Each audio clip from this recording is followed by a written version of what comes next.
নমস্কাৰ বন্ধু-বান্ধৱীসকল, মই দীপ্তিয়ে আপোনালোক সকলোকে মোৰ YouTube channel Binayak physio' health কেয়াৰলৈ স্বাগতম জনাইছোঁ।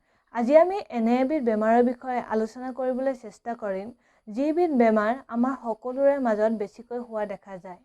আৰু সেই বেমাৰবিধৰ নাম হৈছে ভৰিৰ গুৰুহা বিষ নাইবা হিল পেইন।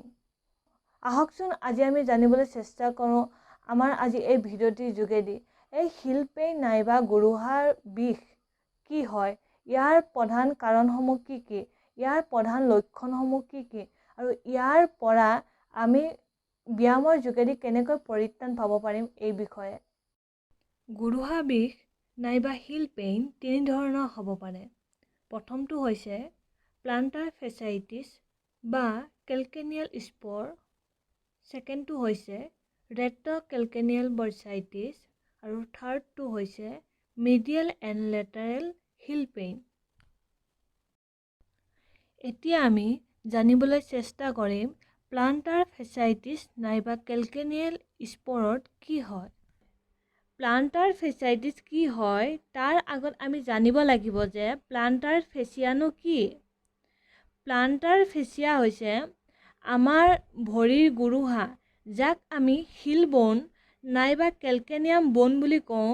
আমাৰ ভৰিৰ যোনটো কেলকেনিয়াম বন আছে, সেই বনটোৰ পৰা আমাৰ সেই ভৰিৰ আঙুলিকেইটালৈকে এটা পাতলা টিচুৰ লেয়াৰ এটা গৈ পিনি তাতে এটেচ হয়, আৰু সেই লেয়াৰটোক কোৱা হয়, সেই টিচুটোক কোৱা হয় প্লান্টাৰ ফেচিয়া বুলি। আৰু সেই প্লান্টাৰ ফেচিয়াটো যেতিয়া ইনফ্লেমেশ্যন বা ইনফেকশ্যন হ'ব, তেতিয়া তাক আমি কওঁ প্লান্টাৰ ফেচাইটিছ বুলি। প্লান্টাৰ ফেচাইটিছ আপোনাৰ কেলকেনিয়াম স্পৰৰ কাৰণেও হ'ব পাৰে। এতিয়া কেলকেনিয়াম স্পৰনো কি? কেলকেনিয়াম স্পৰ হৈছে আমাৰ ভৰিৰ গুৰুহা, যাক আমি কেলকেনিয়াম বন বা হিল বন কওঁ। সেই ভৰিৰ গুৰুহাৰ তলত মানে আমাৰ যোনডাল ফেচিয়া আছে, সেই ফেচিয়াডাল গুৰুহাৰ পৰা য'ৰ পৰা ষ্টাৰ্ট হয়, তাতে মানে কেলকেনিয়াম বনত নিউ বৰ্ণ গ্ৰ'থ হয়। আৰু নিউ বৰ্ণটো গ্ৰ'থ হোৱাৰ বাবে সেই যেতিয়া আমি খোজ কাঢ়িবলৈ আৰম্ভ কৰোঁ, তেতিয়া সেই নিউ বৰ্ণটোৱে আমাৰ যি প্লান্টাৰ ফেচিয়া আছে, সেই ফেচিয়াখনত গৈ পিনি বিন্ধিবলৈ আৰম্ভ কৰে। তাৰ ফলত আমাৰ প্লান্টাৰ ফেচিয়াখন টিয়াৰ হ'বলৈ আৰম্ভ কৰে বা ইনফ্লেমেশ্যন হ'বলৈ আৰম্ভ কৰে, ইনফেকশ্যন হ'বলৈ আৰম্ভ কৰে, আৰু তাৰ ফলত আমি যথেষ্ট বিষ অনুভৱ কৰোঁ। এই বেমাৰবিধ বিশেষকৈ বয়সস্থ ব্যক্তিসকলৰ মাজত বেছিকৈ হোৱা দেখা যায়। বয়সৰ সীমা 40ৰ পৰা 60 বছৰ হয়, কিন্তু আজিকালি বহুত কম বয়সৰ ব্যক্তিসকলৰ মাজতো দেখা যায়। পুৰুষ মহিলা দুয়োৱে এই সমস্যাৰ সন্মুখীন হয়, কিন্তু পুৰুষৰ তুলনাত মহিলাসকলৰ বেছি হোৱা দেখা যায়। হিল পেইনৰ প্ৰধান কাৰণসমূহ হৈছে আমাৰ বডিৰ ৱেইটটো বেছি হোৱা। আমাৰ বডিৰ ৱেইটটো বেছি হোৱাৰ বাবে আমাৰ ভৰিত প্ৰেছাৰটো বেছি পৰে। তাৰ কাৰণে আমাৰ যোনখন ফেচিয়া আছে, সেই ফেচিয়াখন অলপ ইনফ্লেমেশ্যন আৰু টিয়াৰ হ'বলৈ আৰম্ভ কৰে। সেইটো কাৰণে আমাৰ ভৰিৰ গুৰুহাৰ বিষ হয়। আমি বেছি সময়লৈকে থিয় হৈ থকা, আমাৰ ভৰিৰ যোনখন আৰ্চ আছে, সেই আৰ্চখন জোখতকৈ বেছি থকা আৰু একেবাৰে নথকা, সেইটো কাৰণেও আমাৰ ভৰিৰ বিষ হ'ব পাৰে। আৰু প্ৰপাৰ চেণ্ডেল, শ্বুজ ব্যৱহাৰ নকৰা, বিশেষকৈ মহিলাসকলে হাই হিল ব্যৱহাৰ কৰাৰ বাবেও গুৰুহাৰ বিষ হ'ব পাৰে। ইয়াৰ প্ৰধান লক্ষণসমূহ হৈছে ৰাতিপুৱা শুই উঠিয়ে ভৰিত বিষ অনুভৱ হয়, আৰু যেতিয়া লাহে লাহে খোজকাঢ়িবলৈ আৰম্ভ কৰে, লাহে লাহে বিষটো কমি আহে। যেতিয়া জিৰণি ল'ব, জিৰণি লোৱা অলপ সময়ৰ পিছত ভৰিৰ বিষটো লাহেকৈ বাঢ়ি যায়। আকৌ যেতিয়া খোজ কাঢ়িবলৈ আৰম্ভ কৰে, তেতিয়া আকৌ লাহে লাহে কমি যায়। গুৰুহাৰ মাজভাগত বিষ অনুভৱ হয়। কেতিয়াবা গুৰুহাৰ বিষটো ভৰিৰ আঙুলিৰ ফালেও বিয়পি যাব পাৰে। এতিয়া আমি আলোচনা কৰিম ৰেট্ৰ'কেলকেনিয়েল বাৰ্চাইটিছ কি হয়। ৰেট্ৰ'কেলকেনিয়েল বাৰ্চাইটিছ হৈছে আমাৰ ভৰিৰ পাছফালে যোনটো মানে আমাৰ যোনটো হিল বৰ্ণ আছে, হিল বৰ্ণৰ গুৰুহাৰ অলপ ওপৰলে একাইলিছ টেণ্ডন নামৰ এডাল টেণ্ডন থাকে, আৰু সেই টেণ্ডনডাল আৰু আমাৰ হিল বৰ্ণটোৰ মাজত ৰেট্ৰ'কেলকেনিয়েল নামৰ বৰ্চা এটা থাকে। আৰু সেই বৰ্চাডালত যেতিয়া ইনফেকশ্যন আৰু ইনফ্লেমেশ্যন হ'ব, তাৰ ফলত আমাৰ গুৰুহা বিষ হোৱা দেখা যায়।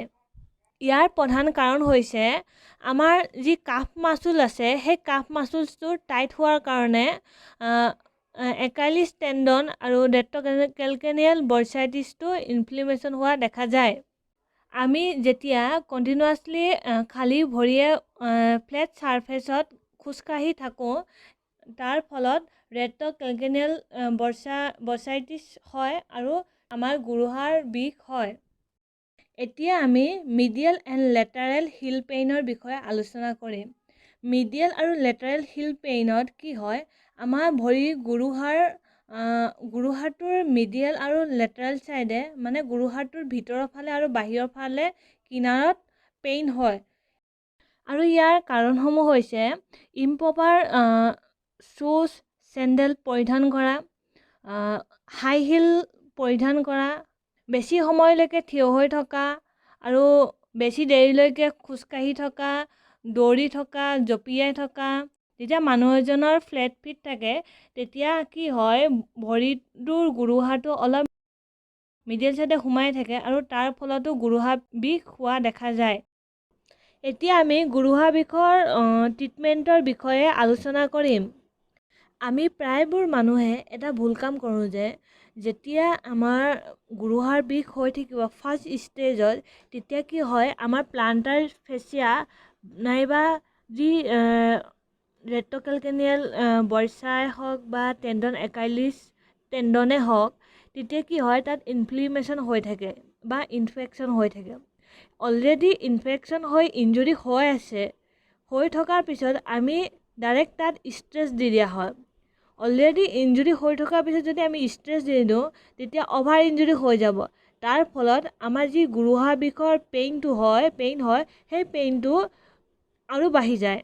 গতিকে আমি ফাৰ্ষ্ট ষ্টেজত আমি কি কৰিব লাগিব, আমি আমাৰ ফেচিয়া বা টেণ্ডনডাল আমি ৰিলেক্স পজিশ্যনত থ'ব লাগিব, যাতে আৰু অভাৰ ইনজুৰি নহয় যেন আৰু ইনফ্লেমেশ্যন নহয় যেন। আমি ইনফ্লেমেশ্যনটো আমি ৰখাব লাগিব। এই ইনফ্লেমেশ্যন আৰু পেইনটো কমাবৰ কাৰণে আমি ফাৰ্ষ্ট আইচিং কৰিব লাগিব। আইচিং কৰিলে কি হয়, আপোনাৰ যেতিয়া আমি এটা ইনজুৰি পাৰ্টত বা এটা যেতিয়া আমি ইনজুৰি পাৰ্ট এটাত আমি আইচ ব্যৱহাৰ কৰোঁ তেতিয়া কি হয়, সেই এৰিয়াটোত সেই পাৰ্টিকুলাৰ এৰিয়াটোৰ যি টেম্পাৰেচাৰ আছে সেই বডি টেম্পাৰেচাৰটো আইচে কমাই দিয়ে আৰু তাৰ ফলত কি হয়, সেই এৰিয়াটোত ব্লাড ছাপ্লাইটো ভাল হয় আৰু তাত নিউট্ৰিশ্যন আৰু যি অক্সিজেন ছাপ্লাই হয় সেইটো বহুত ফাষ্ট হয়। তাৰ বাবে কি হয়, ইনফ্লেমেশ্যনটো লাহে লাহে কমি যায় আৰু পেইনটো অলপ ৰিলিফ হয়। আইচিং কৰাৰ পিছত আমি ভৰিৰ বিষটো কমাবৰ কাৰণে কণ্ট্ৰাষ্ট বাথ ইউজ কৰিব পাৰোঁ। ইয়াৰ বাবে দুটা পাত্ৰ ল'ব। এটা পাত্ৰত ঠাণ্ডা পানী ল'ব, তাত অলপ আইচ মিক্স কৰি ল'ব, তাৰপিছত আন এটা পাত্ৰত ল'ব কুহুমীয়া গৰম পানী অলপ আৰু বিষ থকা ভৰিখন এবাৰ গৰম পানীত 3 মিনিটৰ কাৰণে থ'ব আৰু এবাৰ ঠাণ্ডা পানীত 1 মিনিটৰ কাৰণে থ'ব। আৰু এই প্ৰক্ৰিয়াটো অল্টাৰনেটিভলি 3 to 5 টাইমছ কৰিব। ৰেট্ৰ'কেলকেনিয়েল বৰ্চাইটিছৰ ইনফ্লেমেশ্যনটো কমাবৰ কাৰণে টেপিং কৰা হয়। গুৰুহা বিষৰ বাবে কিছুমান এক্সাৰচাইজ দিয়া হয়। আমি সেই এক্সাৰচাইজসমূহৰ বিষয়ে আমাৰ নেক্সট ভিডিঅ'টিত জানিবলৈ চেষ্টা কৰিম, কিয়নো আমাৰ আজি এই ভিডিঅ'টো যথেষ্ট দীঘলীয়া হৈ গৈ আছে। সেইবাবে আমি সকলোৱে নেক্সট ভিডিঅ'টিত আকৌ লগ পাম বুলি আশা ৰাখিলোঁ। ধন্যবাদ।